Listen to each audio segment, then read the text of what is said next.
Que o amor e a paz do Mestre Jesus esteja conosco, hoje e sempre. E nos imaginemos agora recebendo uma carta ou um WhatsApp diretamente de Deus. O que será que ele teria para nos dizer nesse momento? E essa carta, esse WhatsApp, começa com 3 perguntas. A primeira delas: você está disposto a mudar? Pare de verdade, respire fundo, procure um lugar tranquilo e faça essa reflexão da melhor maneira. E ainda, você se sente satisfeito com você mesmo e amoroso? E a pergunta mais interessante: você acha que não precisa mudar e rever coisas importantes na sua vida, na sua conduta e na sua personalidade? E que a responsabilidade, a culpa mesmo, por tudo que está acontecendo na sua vida é dos outros? Se essa é sua atitude, é tempo de fazer uma faxina, de virar do avesso a sua maneira de pensar, a nossa maneira de nos comportar na vida, de agir, rever esses conteúdos. E a orientação nessa cartinha que Deus nos manda no dia de hoje é o seguinte: depois que você tiver tirado para fora todos os pensamentos, sentimentos, analisado os seus comportamentos, e não precisamos ir muito longe, basta ir nos últimos 10 dias, por exemplo, que nós coloquemos de volta então tudo que nos sirva e que faça bem para a gente. É exatamente tudo que tenhamos necessidade, que não fiquemos com nada que nos faz bem e nem que seja supérfluo.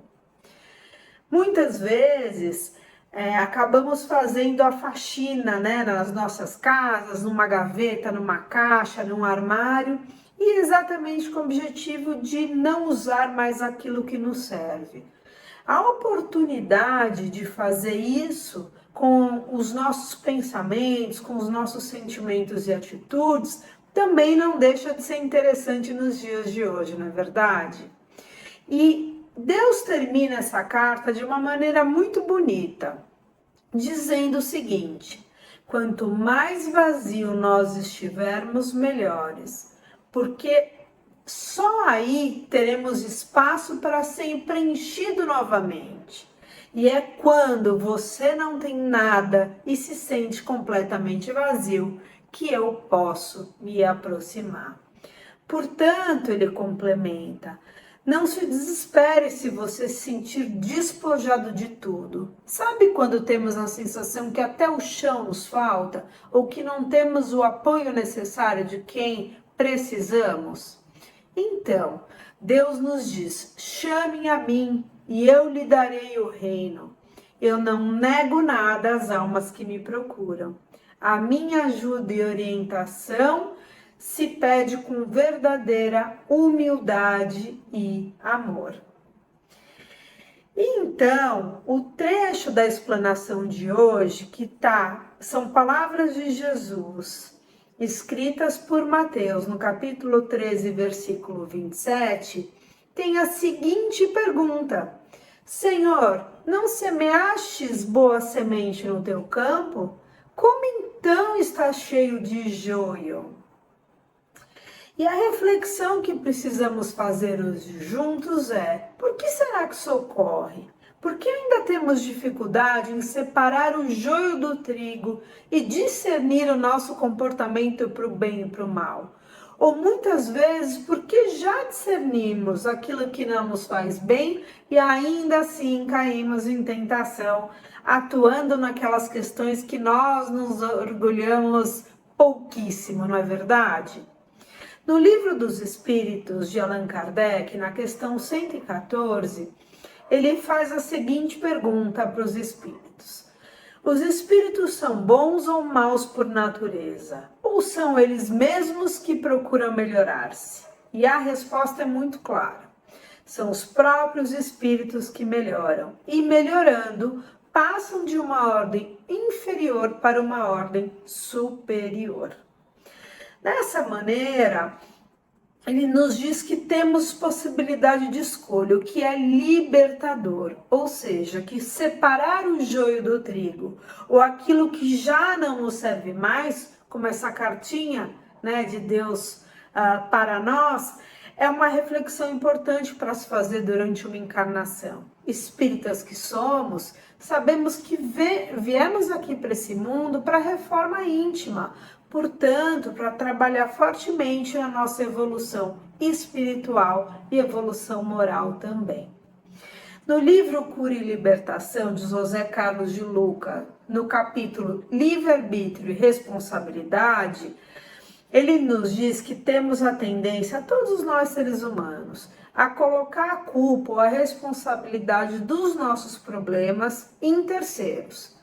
Muitas vezes no chefe, no empregado, no professor, no parceiro, na parceira, no parente, até no governo muitas vezes. E ele complementa que até os espíritos inferiores não escapam dessa acusação de serem os responsáveis pelos nossos tropeços.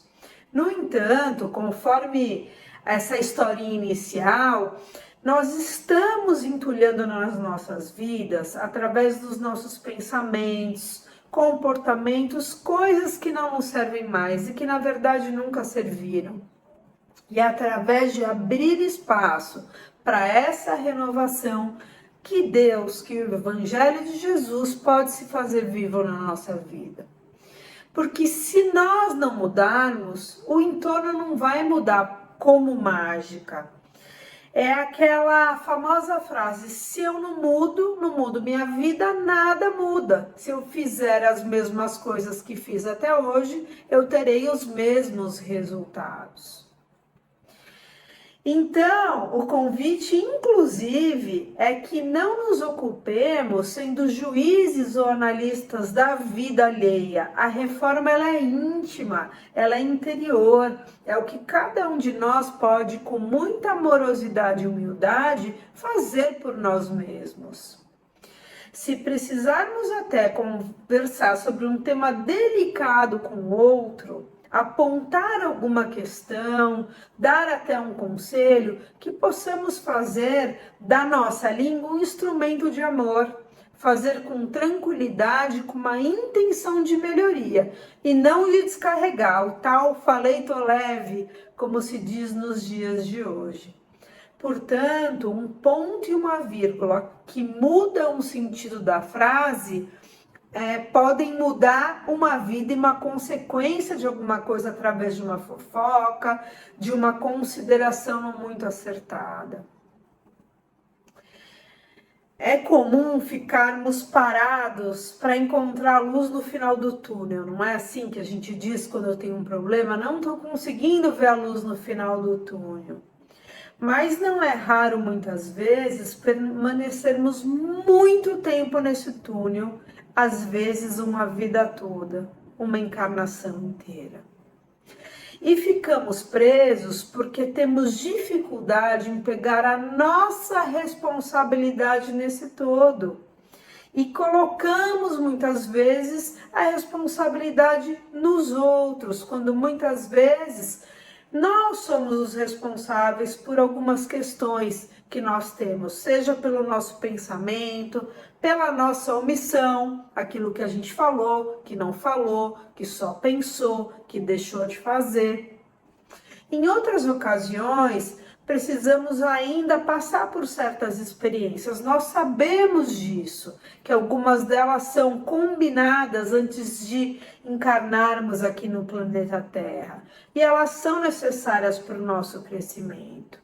O que não podemos esquecer é que a lição só termina quando cumpre o papel de ensinar. Ou seja, se aquela situação, aquele conflito não se resolve na nossa vida, ou se ele continua se repetindo, é porque de fato nós ainda não dedicamos o tempo e a atenção, a humildade e o amor necessário para que o entendimento ocorra. Ou seja, nós ainda não somos capazes de separar o joio do trigo, como esse convite que Jesus nos faz. Mas tem uma boa notícia, na verdade uma ótima notícia, porque se o problema está comigo, seja porque gerei ou porque tenho algo a aprender, eu não dependo do outro para mudar. São escolhas que nós podemos fazer todos os dias quando levantamos. Ter melhores pensamentos, fazer uma oração, pedindo para que nosso anjo da guarda e Jesus estejam à nossa disposição. Ainda, nós não estamos sozinhos. Sabemos que temos um mentor de luz, um anjo da guarda, que nos acompanha por toda a nossa jornada aqui na Terra. Também no Livro dos Espíritos de Allan Kardec, na questão 491, ele pergunta qual é a missão do anjo da guarda. E a resposta é muito clara. A missão do anjo da guarda é nos dar bons conselhos, consolar as nossas aflições e sustentar nossa coragem na vida. Olha que lindo! E todos nós temos esse anjo guardião ao nosso lado, do momento que nascemos, no nosso desencarne, muitas vezes por diversas encarnações. O anjo nos aconselha, mas cabe a nós o livre-arbítrio de tomar as decisões e já separar esse joio do trigo. Por exemplo, se estivermos dirigindo um carro em alta velocidade, o nosso anjo vai nos dizer: calma lá, você está correndo demais, isso pode ser perigoso. Mas tirar o pé do freio ou desviar do poste, certamente é uma escolha de cada um de nós, o chamado livre-arbítrio aqui na doutrina. Ainda podemos ser anjos de nós mesmos. Já pensamos nessa perspectiva? Que afinal de contas, quem estará conosco por toda a eternidade somos nós mesmos? Ou seja, um pouquinho mais de amor próprio, que nos motiva a fazer o melhor por nós, nos levantarmos quando estamos caídos, dar um voto de confiança quando experimentamos o fracasso, a oportunidade de recomeçar. Ainda temos tempo, estamos vivos. E nos encorajarmos quando o medo se insinua para nós. Enfim, sermos uma boa pessoa e melhor a cada dia para nós mesmos. Então, aceitar o convite de Jesus significa buscar o maior entendimento de nós mesmos, por meio da doutrina espírita, separando o joio do trigo, primeiramente em nós e depois nos outros, mesmo que aquele outro seja alguém que muito amamos, assim como filhos ou parentes ou amigos muito queridos. E por fim, que o Senhor nos dê a capacidade de discernir sobre aquelas decisões que nós podemos mudar, sobre aquelas que não tem mais nada a fazer no momento, aparentemente ali, e que quando nos depararmos também com situações como essa, que possamos lembrar que Deus não dorme nunca.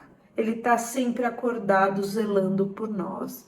Então, que confiemos um pouco mais em Deus, um pouco mais nessa espiritualidade maior, que possamos estar mais abertos para o nosso anjo da guarda e assim, de verdade, fazer a nossa verdadeira reforma íntima. Que assim seja, graças a Deus.